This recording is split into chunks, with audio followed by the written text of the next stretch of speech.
क्या आप कभी ऐसी सिचुएशन में फंसे हैं जहां आपको लगा कि आप दूसरों के लिए प्रायोरिटी नहीं हैं?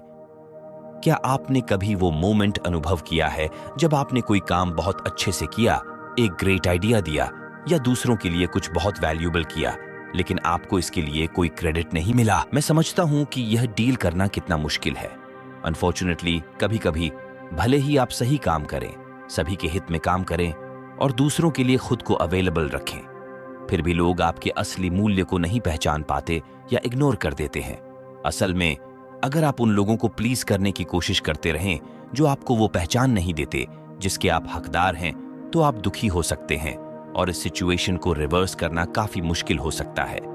ये बेशक एक अनप्लेजेंट फीलिंग है और यह और भी बुरा हो जाता है जब इसमें आपके मनचाहे लोग शामिल होते हैं, जैसे कि फैमिली, फ्रेंड्स या पार्टनर। स्टोइक फिलॉसफी के अनुसार हमें दूसरों से रिकॉग्निशन की एक्सपेक्टेशन नहीं रखनी चाहिए, क्योंकि यह हमारे कंट्रोल से बाहर है और ऐसी रिकॉग्निशन हो सकती है या नहीं। इसलिए आपको इसका वेट नहीं करना चाहिए, क्योंकि यह फ्रस्ट्रेशन का कारण बन सकता है। लेकिन क्या हो अगर मैं आपको बताऊं कि किसी के जीवन में प्रायोरिटी बनने के तरीके हैं? दरअसल अगर आप समझें और जो हम आपको दिखाने जा रहे हैं उसे अप्लाई करें, तो यह पॉसिबल है कि ऐसा हो सकता है। कुछ तरीके हैं जो आपको किसी की लिस्ट में टॉप पर बने रहने में मदद कर सकते हैं।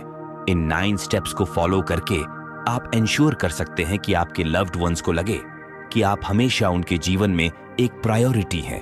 अब जब आप प्रॉब्लम को समझ चुके हैं, तो सॉल्यूशन सीखकर अपने अप्रोच में रेवोल्यूशन लाने का टाइम आ गया है। चलिए शुरू करते हैं। शुरू करने से पहले मैं आपसे यह रिक्वेस्ट करूंगा कि आप इस वीडियो को एंड तक देखें, क्योंकि हर स्टेप इंपॉर्टेंट है। स्टेप 1, अपने खो जाने का डर पैदा करें।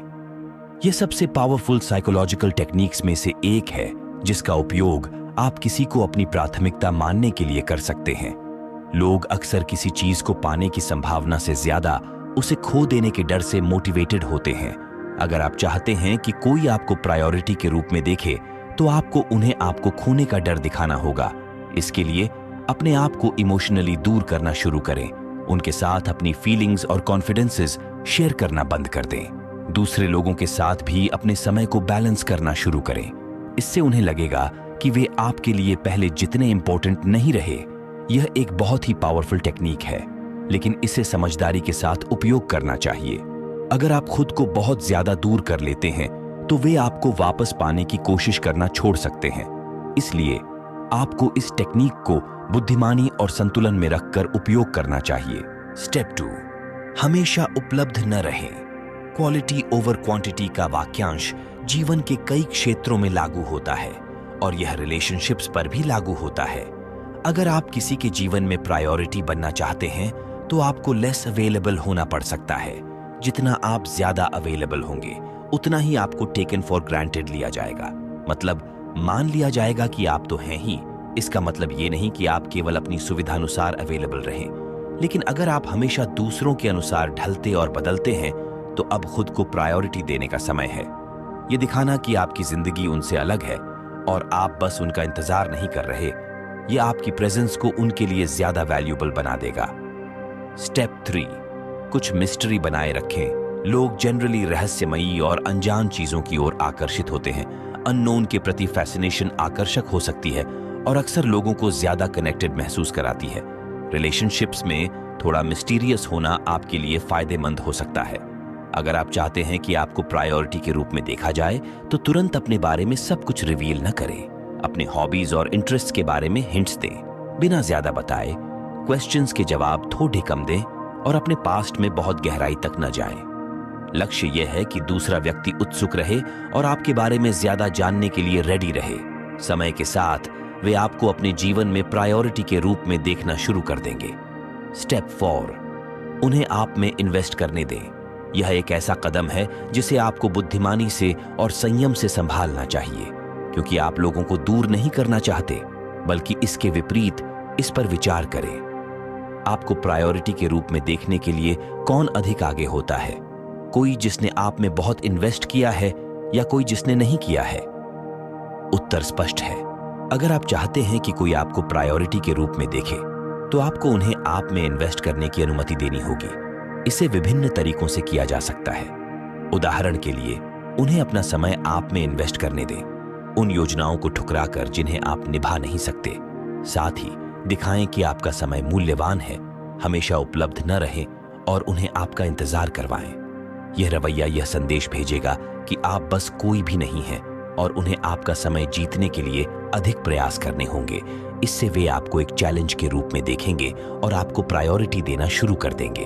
फिर से याद रखें कि इस टेक्निक का मध्यम रूप से उपयोग करने की जरूरत है ताकि यह काम करे। स्टेप 5, अपनी जरूरतों को प्राथमिकता दें। इसका मतलब स्वार्थी होना नहीं है।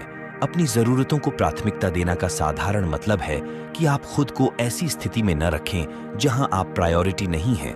उदाहरण के लिए, अगर आप जानते हैं कि कोई व्यक्ति आपके साथ वैसा व्यवहार नहीं करेगा जैसा आप डिजर्व करते हैं, तो आप उस व्यक्ति के करीब क्यों रहना चाहेंगे? खुद को उन लोगों से घेर कर रखने से जो आपको प्रायोरिटी मानते हैं, आप खुद को प्रायोरिटी के रूप में देखे जाने की संभावनाओं को बढ़ाते हैं। यह याद रखना जरूरी है कि आप दूसरे व्यक्ति की भावनाओं को अपने प्रति नियंत्रित नहीं कर सकते।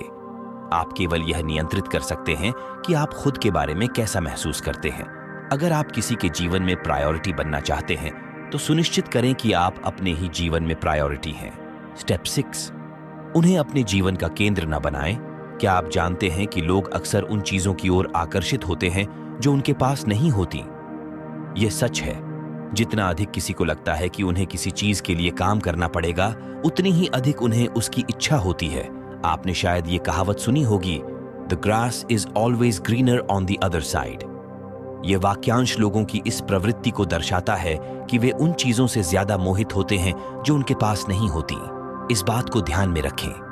यह आपको एक निश्चित दूरी बनाए रखने के लिए प्रोत्साहित करता है ताकि लोग आपकी उपस्थिति की ओर अधिक आकर्षित हों।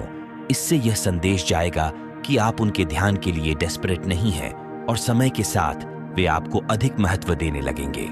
स्टेप 7, हर समय संवाद शुरू करना बंद करें। अगर आप अक्सर खुद को अपने जीवन के किसी महत्वपूर्ण व्यक्ति के साथ संवाद शुरू करते हुए पाते हैं, तो यह समय हो सकता है कि आप एक कदम पीछे हटें। यह डाउटफुल लग सकता है, क्योंकि अगर आप किसी के जीवन में प्रायोरिटी बनना चाहते हैं, तो क्या आपको ही संवाद शुरू करना चाहिए? उत्तर है नहीं। जब आप हमेशा संवाद शुरू करने वाले होते हैं, तो दूसरा व्यक्ति आपको हल्के में लेना शुरू कर देता है। वे आपके प्रयासों के आदी हो जाते हैं और आपको कम महत्वपूर्ण समझने लगते हैं। तो विकल्प क्या है?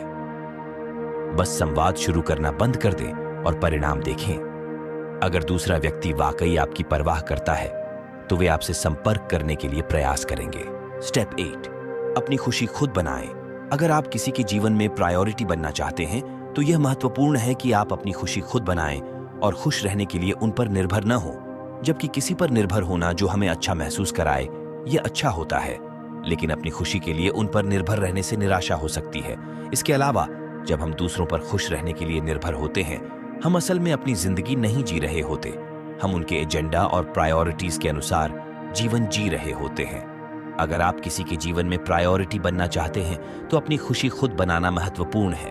यह न केवल आपको लंबे समय में ज्यादा खुश बनाएगा, बल्कि यह आपको दूसरों के लिए और भी आकर्षक बनाएगा, क्योंकि आप अधिक संतुलित और आत्मविश्वासी दिखेंगे।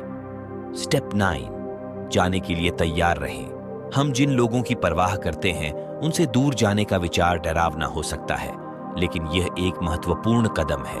यह दिखाकर कि आप दूर जाने से डरते नहीं हैं, आप यह संदेश भेज रहे हैं कि आप अपने लिए जो डिजर्व करते हैं, उससे कम में संतोष नहीं करेंगे। सही व्यक्ति आपको स्वाभाविक रूप से प्रायोरिटी के रूप में देखेगा और आपको अपने जीवन में रखने के लिए प्रयास करेगा। हमेशा याद रखें कि आपका हिस्सा सही चीज करना है जो आपके नियंत्रण में है। इसलिए आपको यह जागरूकता होनी चाहिए कि आपके कार्य दूसरों की नजरों में सही हैं और इसे करके आपको अच्छा महसूस होना चाहिए। यह उम्मीद न करें कि आपको हमेशा पहचाना जाएगा या सराहा जाएगा, और लोग हमेशा आपको वह मूल्य देंगे जिसके आप हकदार हैं। समय दें और लोग स्वाभाविक रूप से आपको उस तरह से नोटिस करना शुरू कर देंगे जिस तरह आप डिजर्व करते हैं। यहां इन 9 स्टेप्स के रीजनिंग का कंक्लूजन है जो दूसरे लोगों के जीवन में प्रायोरिटी बनने पर आधारित है। कृपया इसे एंड तक समझने की कोशिश करें। हम सभी ने ऐसे मोमेंट्स का अनुभव किया है जहां हमें नेग्लेक्टेड या प्रायोरिटी नहीं दी गई। हालांकि ये याद रखना जरूरी है कि हमारी लाइफ जर्नी यूनिक है और दूसरे लोगों की प्रायोरिटीज हमारे ट्रू वर्थ को रिफ्लेक्ट नहीं करती। इन सिचुएशंस को हमारे सेल्फ एस्टीम को प्रभावित करने की बजाय हम इन मोमेंट्स का उपयोग पर्सनल ग्रोथ की अपॉर्चुनिटीज के रूप में कर सकते हैं। मुख्य बात है खुद को प्रायोरिटी देना, अपनी हैप्पीनेस और वेलबीइंग का ध्यान रखना। इवेंचुअली दूसरे लोग ध्यान देना शुरू कर देंगे और आपको वह वैल्यू देंगे जिसके आप हकदार हैं। और याद रखें कि जब भी दूसरे लोग आपको उनकी लिस्ट के टॉप पर नहीं रखते, आप खुद को वह प्रायोरिटी दे सकते हैं और देनी चाहिए जिसके आप हकदार हैं। यह सेल्फिशनेस नहीं है, यह सेल्फ कंपैशन और सेल्फ डिटर्मिनेशन है। ऐसा करके हम हेल्थियर रिलेशनशिप्स बना सकते हैं, अपने गोल्स के अनुरूप डिसीजंस ले सकते हैं और एक अधिक फुलफिलिंग और मीनिंगफुल लाइफ जी सकते हैं। Thanks for watching. वीडियो को लाइक करना और चैनल को सब्सक्राइब करना न भूलें। अगर यह कंटेंट आपके जीवन के लिए रिवॉर्डिंग था, धन्यवाद।